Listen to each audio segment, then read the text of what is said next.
Shop the Sherwin-Williams Super Sale and get 40% off paints and stains September 19th through the 24th. With prices starting at $29.39, it's the perfect time to transform your space with color. Whether you're looking to revamp your interior or exterior, we have you covered with bold hues, soothing neutrals, and everything in between. Visit your neighborhood Sherwin-Williams store or shop the sale online. Delivery available on qualifying orders. Click the banner to learn more. Retail sales only. Some exclusions apply. See store for details. Have you ever wanted to dive deeper into the horror movies you love? Beyond the Blood is a horror podcast for fans who want more than just surface-level screams. We do deep dives into the movies that shaped us, digging into director commentaries, behind-the-scenes stories, deleted scenes, and the special features that most people skip. Each episode is a love letter to the genre. We break down how these films were made, the creative risks that paid off or didn't, and the lasting impact they've had on the genre as a whole. From 70s slashers to modern nightmares, we celebrate the craft, chaos, and characters that keep us coming back. If you're the kind of fan who rewatches movies with the commentary on, or you simply grew up in the video store horror aisle, the Beyond the Blood podcast was made for you. New episodes every single week. Subscribe, let's dig deep. Welcome to the Beyond the Blood podcast. Hello, this is Chris Haskell from They Live by Film. For those that don't know us, Adam, Zach, and we built a podcast over the last 2 years that's a combination of film discussion from 3 very different perspectives, as well as industry interviews with the leaders in boutique Blu-ray and 4K community. We started with Deaf Crocodile, but over time we've been lucky enough to speak with Arrow Video, Severin, Mondo Macabro, Vinegar Syndrome, Radiance, Indicator, most of the OCN partner labels. It's been a blast. You can find us wherever you podcast, and also actually recently as part of Someone's Favorite Production Podcast Network. We hope to see you online.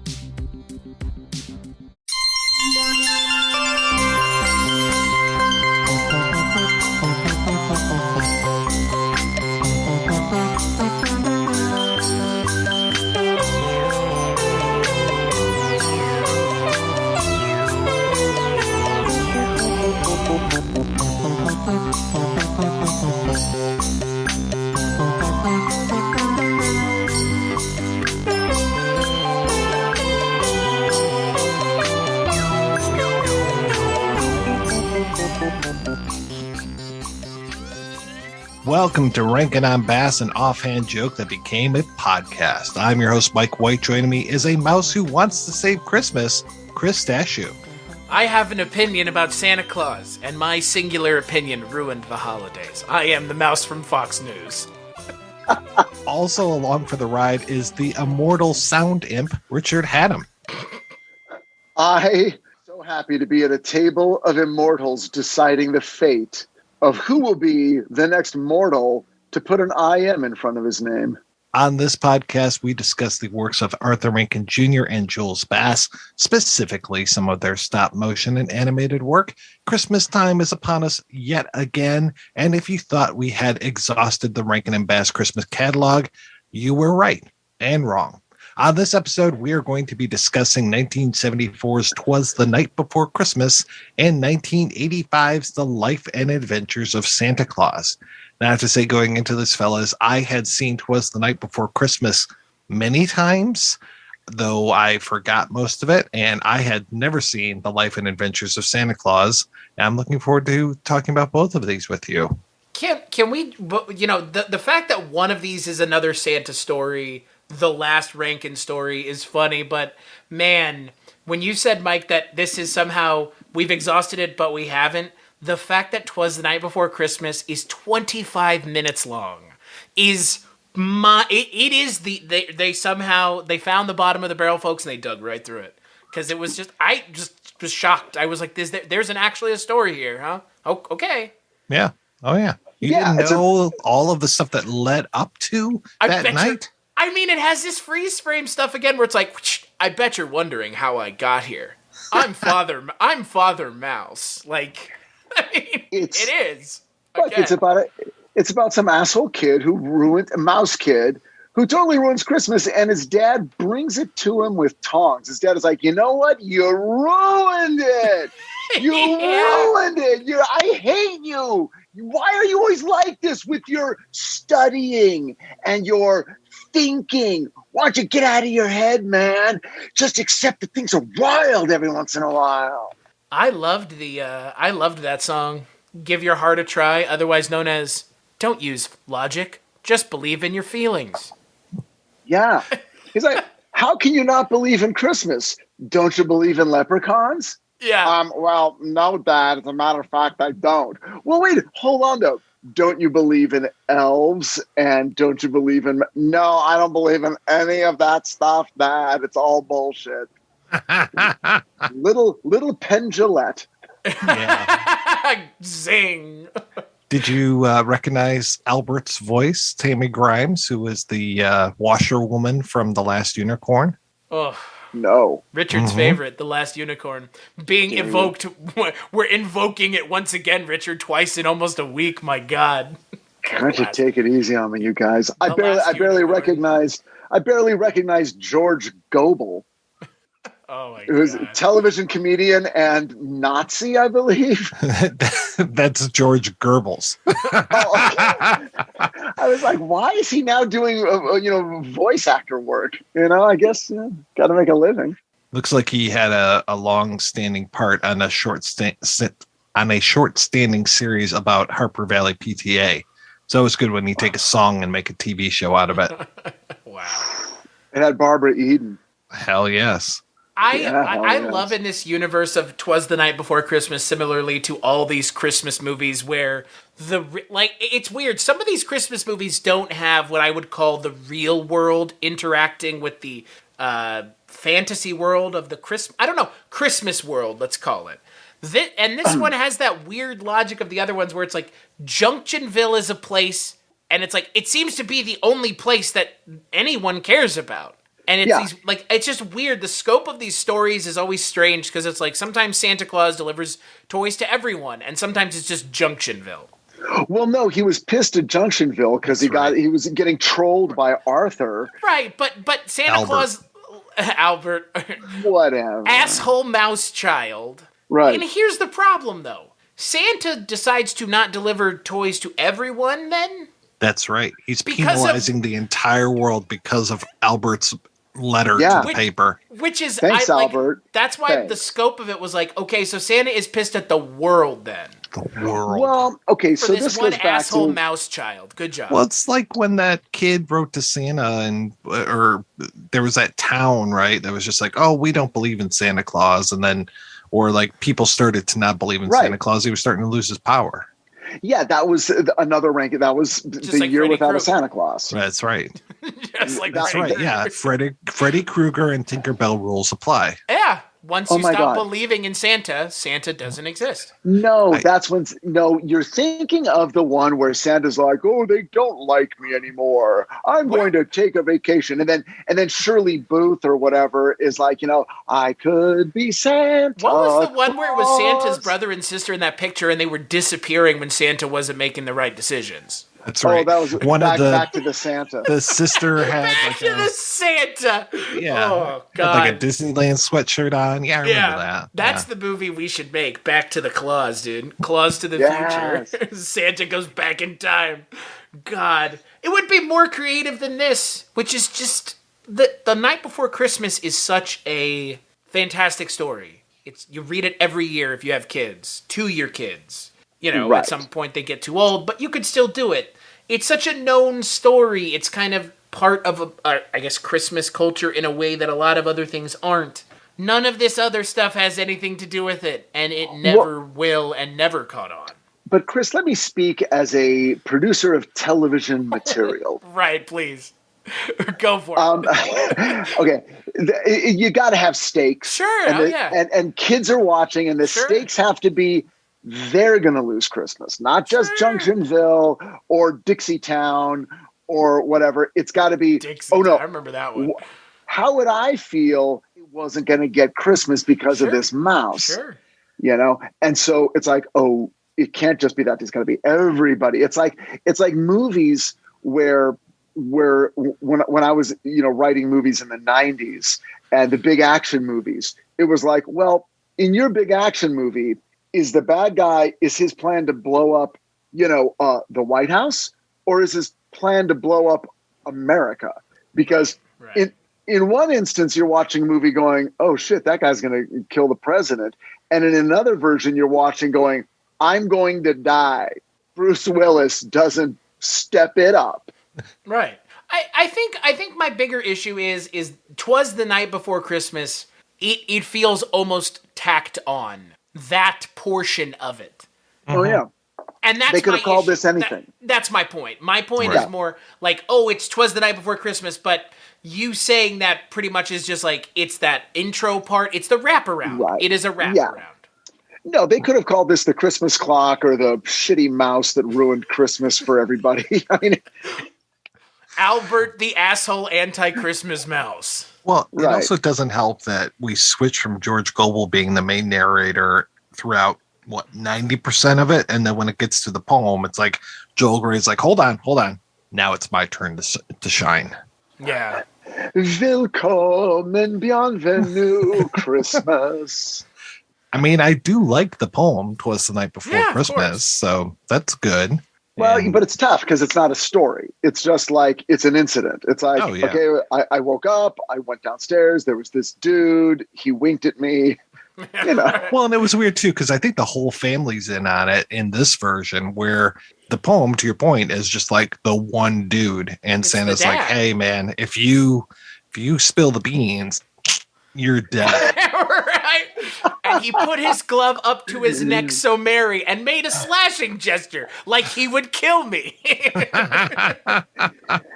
Now I lie in bed as Santa's hostage. Right. The last, will I turn rat this year or not? Just go down and pick up some dresses. Yeah, down there. I got a couple in that storefront. The good ones are in the back. The good ones are in the back. I'm okay, Jimmy. I mean, Santa, I'm out of here. God. To your point, Richard, this is 'Twas the Night Before Christmas, in my opinion, is the most distilled version of what Christmas, everybody wants Christmas to be. It is the Christmas of your dreams, where it is cold outside, it is warm inside because of a fire, you're in like a log. I mean, that's like everybody's like that's like the Christmas card of your dreams Christmas. And that's what 'Twas the Night Before Christmas was. And then you have this, and it's like, oh, this is just tacked on. Come on. So this felt like a real cock punch. It's just like 'Twas the Night Before Christmas is too classic to be treating it this way. I don't know. I never wondered, because here's the crazy thing. In the version of 'Twas the Night Before Christmas that I was read as a child, the picture book, it had a mouse. Like, the mouse was interacting with the person the entire book. Well, funny. And then you have this, and I was just thinking to myself, like, I guess because the mouse is the only other thing mentioned in the book other than the other people. Now the creature was stirring, not even a mouse. A mouse. That's and they mentioned Santa and his reindeer, but like, of course they're going to mention Santa and his reindeer. So it's weird that the mouse is in that version that I was being read, and in this one, they just gravitate towards the mouse, just like in Thanksgiving. Mouse on the Mayflower. Look at that. It feels like this is also, because I've been reading a little bit about The Night Before Christmas, also known as A Visit from St. Nicholas, and it goes back to like the 1830s. I don't know if this is the first time that all of the reindeer are named, or if they had names before that. I mean, obviously Gene Autry, or I can't remember the person who wrote the poem of Rudolph, like tacked on Rudolph to that.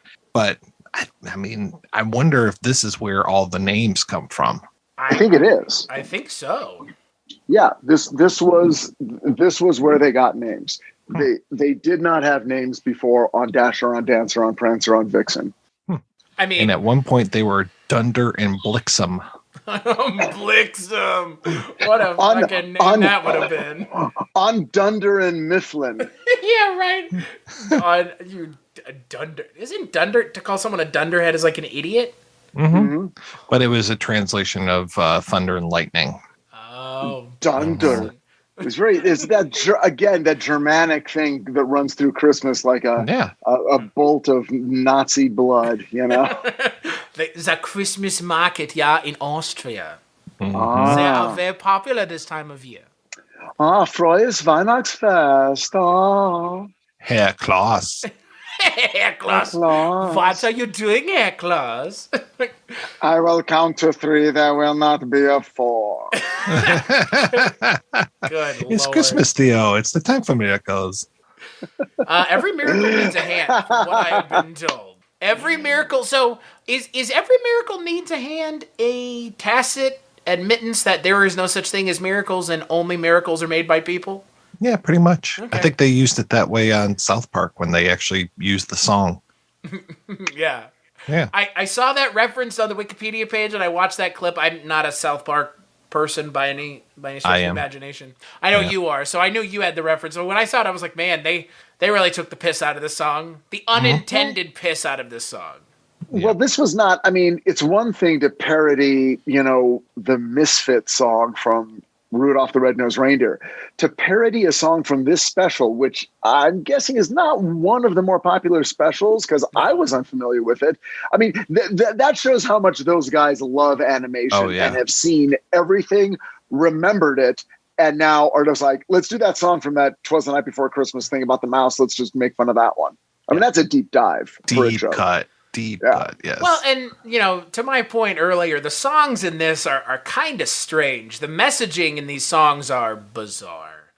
The first one is like a believe in religion or Santa or something over fact and reason.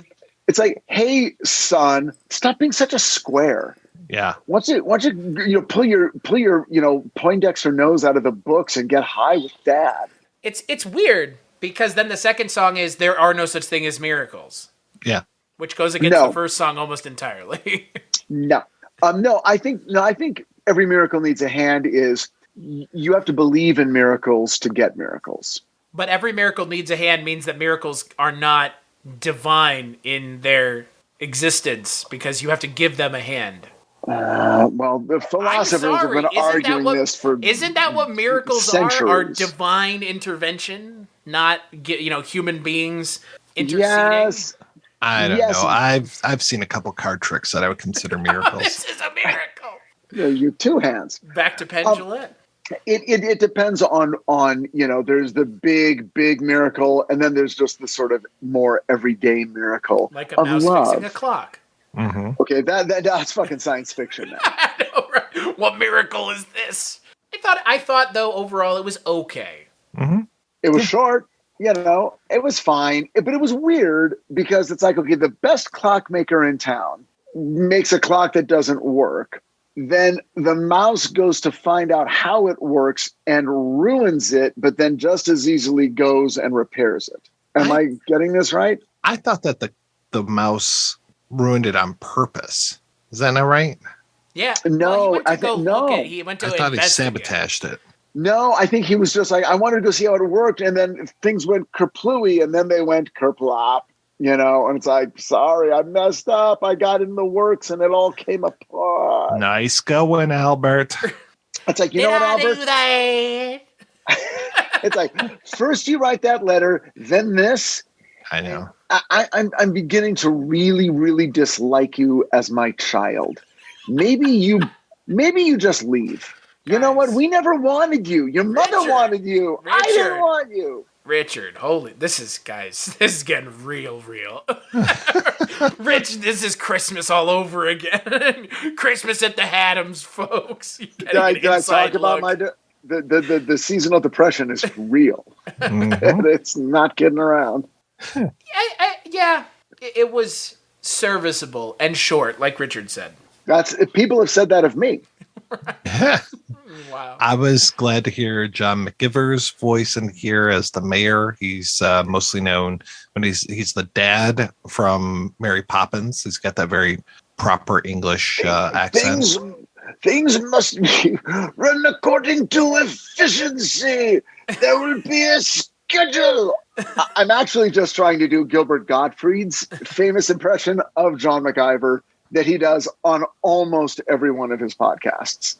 He does a John MacGyver impression, and it's amazing. He's fantastic in this.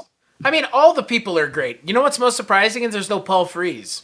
Yeah. Yeah. Though we do get Bob missed him. McFadden in here, and he was, he's Mr. Animation for a long time.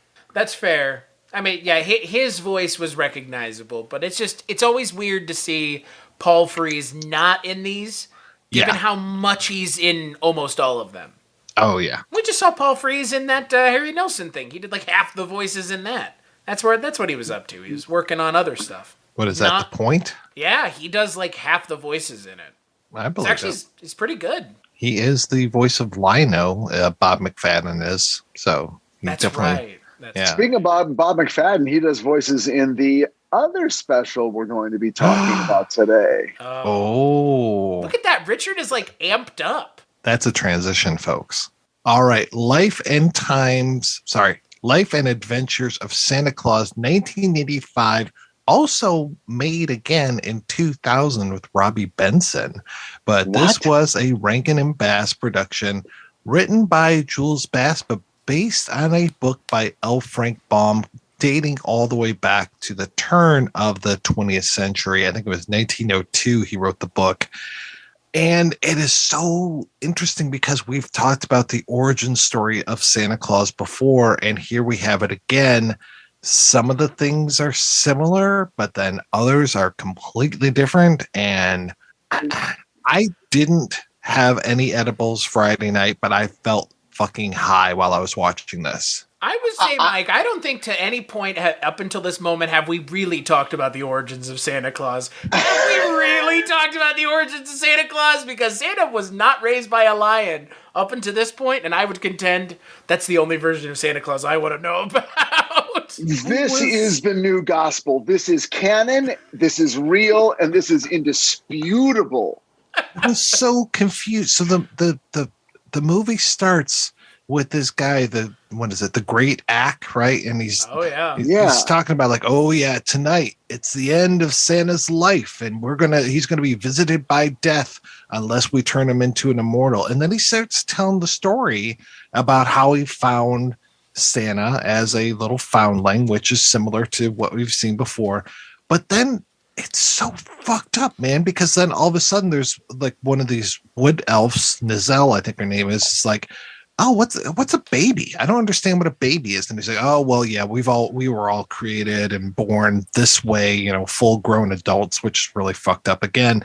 And then she goes and steals Santa Claus and like brings him, or Claus, the baby, brings him to the forest. I'm like, wait a second, when was that transition to the past? Like, it feels like she's breaking the timeline and going into the past, because he was just talking about how Santa Claus is going to die tonight, and then all of a sudden she's stealing the baby, and I'm like, what the fuck am I watching here? Where was that transition to this is him telling the story of the past? I have no idea. You are totally correct. It was at the beginning. It just happened. You don't it's all just like there, man. It's just there. It's ready for you to see. You just have to embrace it. Wow. But it's so weird because he starts telling a story and then someone interrupts his telling of the story to take the action that is the beginning of the story. Right. So I don't know if there was like a moment where it was like, we were all sitting here just exactly like this when something weird happened. Okay. And then she's like, oh, but it's weird because it connects to, he was found as a child. And she's like, I'd like a child. And then he goes, gets a child, and it's him. And it's the story that he's telling. It's so weird. Okay. I'm glad it wasn't just me. But the green haired, I'm like, that is, I think, is it a filth? A fairy that I'd like to get the fuck out of here. Oh my God. It was me with Jessica. So now it's you with Naseel or whatever, right? I should have known. Oh my God, that's such a stripper name too. The right version. Ladies and gentlemen, welcome to the stage, Nizelle. Let's give it up for her. Okay. Savannah, stage 2. All right, here we go. But when this thing starts and it's like, okay, now we're going to begin. Now let's introduce the Tribunal of Immortals. Right. And those characters start cruising down that. And I'm much like, what? Wait, what? It was amazing. The character design, the names, they don't conform to mythology of anything ever.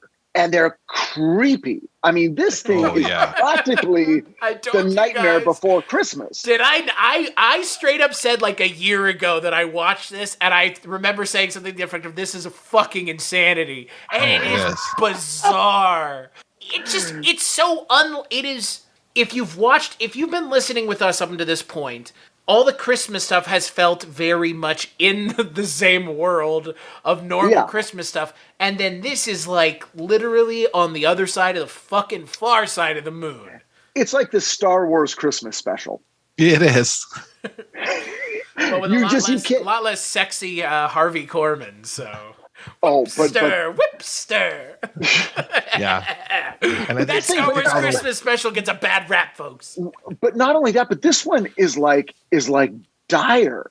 It's like this is bad. Like there's these monsters that come and kidnap. Oh yeah. And they're not playing it just for like, oh, it's the Bumble. It's like these guys are genuinely disturbing ass monsters that tie him and and he's got a lion and a tingler. Who are these people? His mother, basically. The lioness is basically his wet nurse.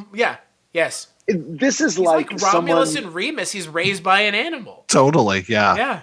Oh my God. And that's gotta be where L. Frank Baum took the inspiration from, because like there's no other thing I can think of.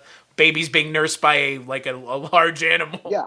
But when that animal comes up, when he's pissed because the fairy girl takes the baby, that roar that he's doing, that's like something out of American Werewolf in London. Mm-hmm. It's like, oh! Well, tell me that the figure of death, who looks kind of like an insect and a leaf mixed together, that he is terrifying. Yeah. It's like stuff from Alien Encounters. Like people have literally been taken aboard spacecraft and seen these creatures. This, you have to... I'm going to make my family watch this. I will watch this again. I'm going to have to watch like 20 more times just to sort out the names and who's a nook and why is it a nook and why they have a worm ass coming out the back of their costume. Oh, God, yeah. Which I didn't even realize at first when I was watching the character, because they were showing him head on and then he turns around. I'm like, whoa, what is happening here? This is the wildest, weirdest, direst. And then he's like lying, he's going to die. It's like, this is my death. This tree's my memorial. And that's that strange moment where he's being shown, Santa's being shown people all over the world, including like the Japanese people, which I'm just like, why are you in Japan? They don't celebrate Christmas there. But anyway. They're being prepared for war. Yeah. And this is what the Japanese do to their kids. What do you think of that? And he's just like, no, don't hit him. Can't we stop it? I mean, it's totally the ghost of Christmas yet to come, you know? Yeah. And I'm like, what the fuck, man? Where did this happen? So the way I look at this is like, this is what Santa Claus is in the universe that like Oz exists in. Like all of that Oz fiction, like that's how cause it's so like, it is like kind of Oz adjacent with like all these like spiritual creatures and weird shit that's just not explained. I've never read any of L. Frank Baum's stuff, but this would make me want to read some of his things, because this is just so out there. It is just, it's like, it makes me feel like Dune a little bit. It's like, you need to already understand this before you watch this, because we're not explaining this to you at all. That's what it felt like training wheels are off, kids. Bye-bye. No, you definitely feel like you walked into the wrong party. And you can't find your way out. And by the time you're heading for the door, you're already inhaling too much of what they're smoking, and then you're fucked.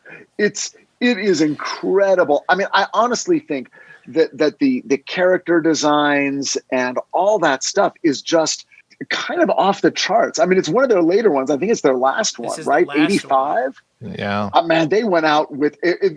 I almost feel like they were like, okay, you know what, guys? Okay, this is the last one. Let's just blow the fucking doors off. Let's just, you know what? They want a Christmas special. We're going to ram one right up their ass. They're not going to know what fucking hit them. We're not going to show them a script. We're not going to show them. We're just going to deliver it the day it airs. And I dare them not to show it. It's amazing. I'm watching the trailer right now for the 2000 version. And there's the fucking lion There's the cat that he carves, and he keeps carving cats. But then there's like a weird monkey creature also that's with him, hanging out with the fairy while he's making these cat figurines. It's like, okay, great. Well, because that's what this is missing, a monkey. Yeah. Oh, You yeah. know, clearly they were like, Hal we need Holbrook more. does the voice of Ack. Oh, Yes. See, now I'm on board to watch this. Ain't even Rankin and Bass. No. Is it live action? It's a it's a cartoon. Yeah. Does it look any good or does it look ugly? It looks pretty ugly. It It's looks 2000. like, it looks like 2000s animation. So what does that mean? They all look like Rugrats or Powerpuff Girls? Klasky Suspo, my dude. Lots of Yeah, that. which are we going to Gennady, Tanaki, with Samurai Jack? Or Yeah, are we going right. over to It looks the very other one? generic, like Hallmark animation. Looks very Hallmark, yeah. Well, that's not okay. You guys realize Yeah. the other thing about this special is this is the only Rankin and Bass one without a celebrity narrator. Oh, yeah. Yeah, I didn't really recognize any of the voices. Yeah, and also no Paul Frees. I mean, again, Oh. no Don Messick, no Casey Kasem, no. Nope. Bob McFadden, that's the only one. Yeah. Playing the Tingler. What a you know what he reminded me of? What the hell was Schmendrick? God. Last Unicorn. God. There you go. Alan Arkin? That same design, that like same Yeah. weird design. I can see that. Yeah, that overly large, like weird beakish type thing that's going on there. And oh my God, that character was so annoying with the sound effects. Oh, Just like Schmendrick was annoying with how like little of a shit he gave. mm-hmm. I was so surprised. Like, because sometimes these do feel a little tired. Like it's like you watch them and you're like, God, I almost get the feeling they were bored when they were making this. Like, it's like, really, we're gonna go through this story one more time? Okay, whatever. And then the snowman shows up. Then this shows up. Then some bullshit. And then it's Christmas morning. And this one was like, felt like, oh no, we've got a story to tell, and we're going to tell it no matter whether you like it or not. Right. I mean, even though this is telling the origin story of Santa Claus, it's like, did you think you knew how this narrative was going to go? Well, guess again, motherfucker, because we are going to take a left turn every 5 minutes, and you're not going to know what's happening. Can you picture, Fred Astaire or Burl Ives going, well, then I actually don't know what happens next. I can't explain this next part, but let's just get through it quickly. There might be a song later. Enjoy, kids. Right. Weird puppet monsters, ladies and gentlemen? You're about to see them.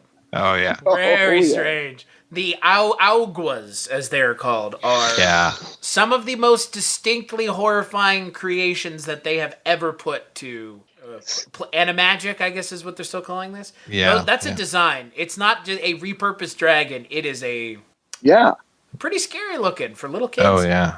Yeah, this thing's horrifying. This is PG-13 level. It's some Temple of Doom shit.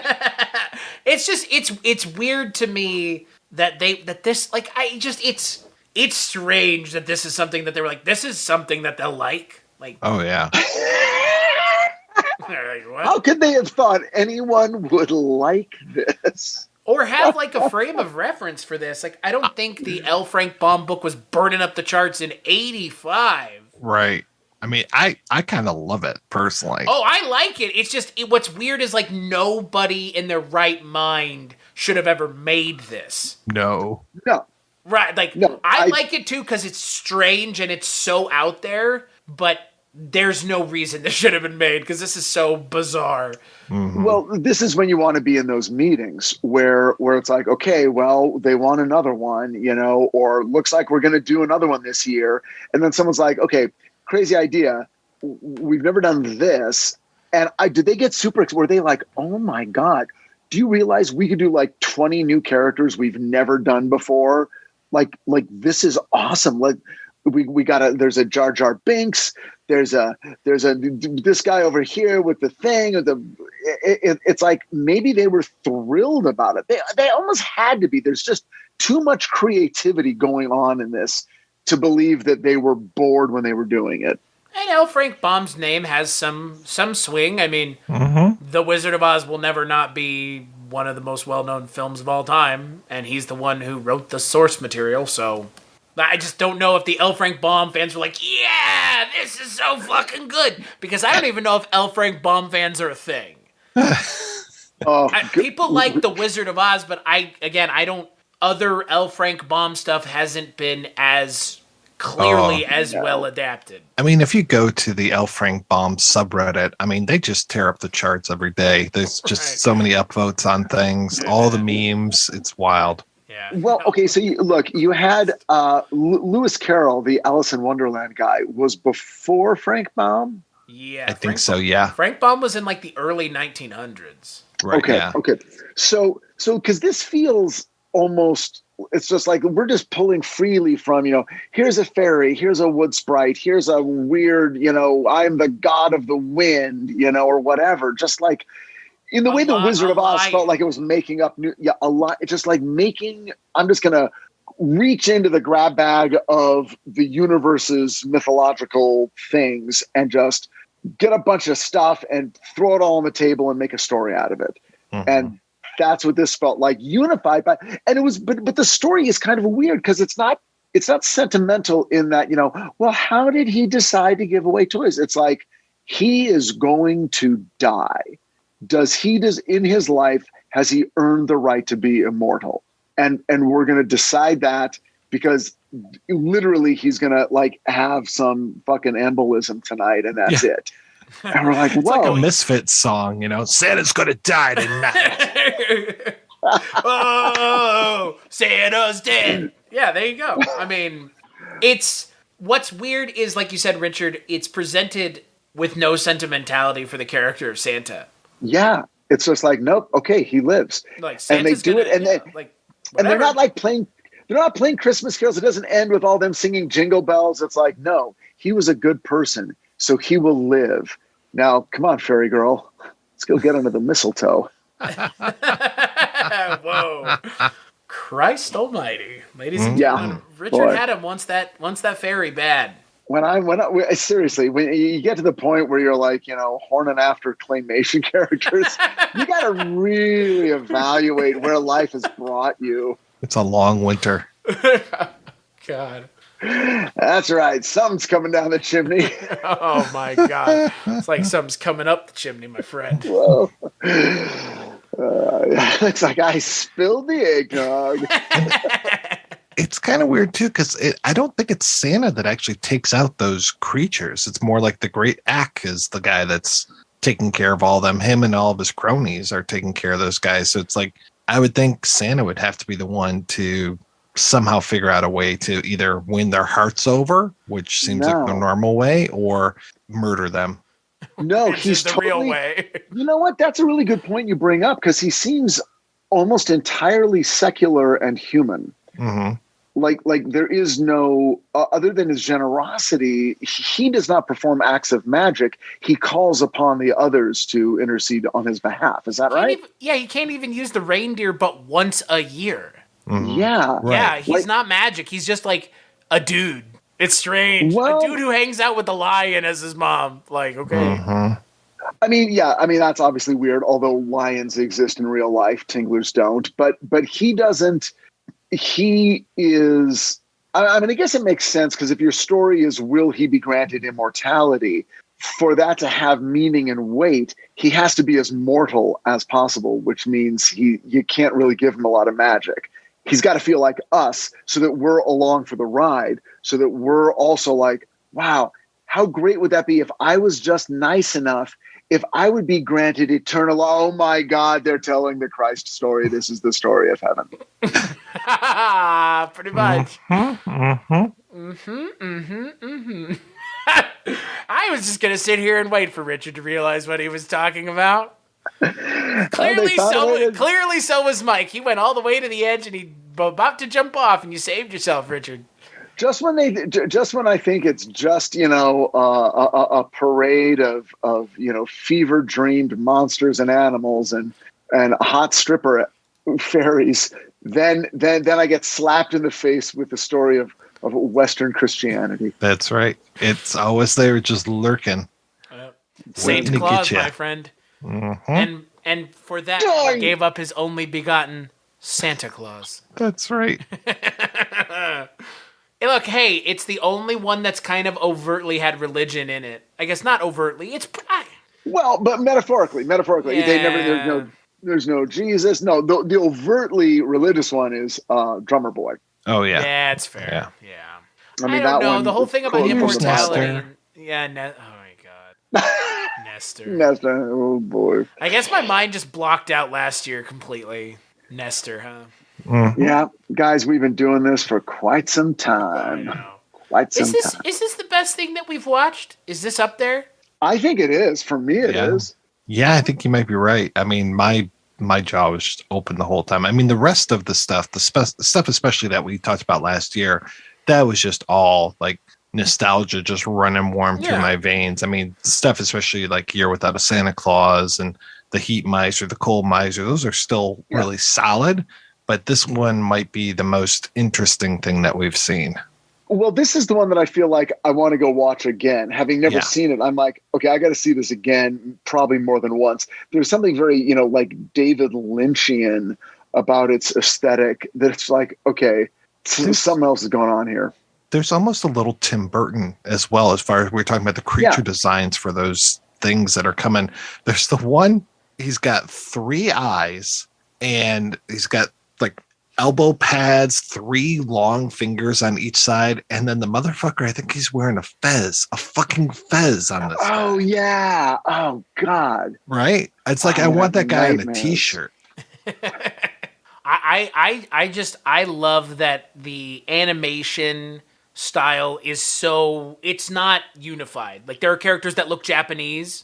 Like the Great Act looks very Japanese inspired. Like well, yes, puppet. Chris. Also, the Japanese characters look Japanese. Yes, they do. Thank God. They do. Yeah. The Japanese and at characters, least there's nobody voicing the Japanese characters with really horrible accents. Just grunting. Yeah. It's just right. like the monkey in oh God. Willie McBean and his magical machine. Yes. Oh, senor. Yeah. Hello, senor. I am your monkey friend. How it's 80? You know what's crazy is in 85 they're still making these. That's probably that probably contributes a lot to why this feels so strange, just because we're pretty far past the pale. Oh yeah, man. We're long in the tooth with Rankin at this point. Yeah. I think the very last thing that they did was animated, though. So this is the last animagic thing. Right. Yeah, the last thing that they did was animated Mr. Toad's Wild Ride, or The Wind in the Willows, with Charles Nelson Riley as Mr. Toad. Listen to this voice cast here. Charles Nelson Riley, Roderick McDowell, Jose Ferrer, Eddie Bracken, Paul Frees, Bob McFadden, and it just goes on from there. It's so good. Well, okay. Well, clearly we're not done with this podcast. Charles Nelson Riley does voice one of the greatest characters in one of the greatest films, Lort in A Troll in Central Park. I can't say I've seen that one. I'm Lort. I'm a troll in Central Park. That's Christopher Walken that you're doing right now. Hold on, let me think about that. I gotta turn the glasses. You gotta twist the glasses up here. Yeah. You gotta think about filling in the blank. Chris Walken came out of that way too easily. He did. But it was like I when I do my Walken, that's not even the direction I go. I don't know where that was. Now I guess you have to think of Hoodoo the Magician every time you want to do a Christopher Walken. Hoodoo. I don't know what that voice was. That was a bastard voice. Cut that out of existence. Cut that out. I will say I'm glad you guys enjoyed it because I talked it up last year a little bit. Yeah. I don't remember. It's been a long year. I don't remember. And there's a lot of things that sound like this title. In fact, this was the one I didn't know we were watching. I thought it was something else. Yeah, it doesn't have a title that really sticks out. If you watch this, if you could watch this by accident thinking it's something else very easily. Yeah, no, this should have been called, freebasing heroin with L. Frank Baum. hanging up in the sky with Santa and his immortal pals, apparently. That's right. God. Whew. Well, thank you so much for tuning in, folks. I want to thank Abby Stabby for our artwork, as well as the Great Octopus for our theme music. Be sure to subscribe to us on your favorite podcast platform. We will be back next month with a look at the Rankin Bass live-action classic, The Bermuda Depths. Until then, be sure to rate and review us. Until then, be sure to rate and review the podcast wherever you get it. Tell your friends, tell your family. Stay weird. Like us.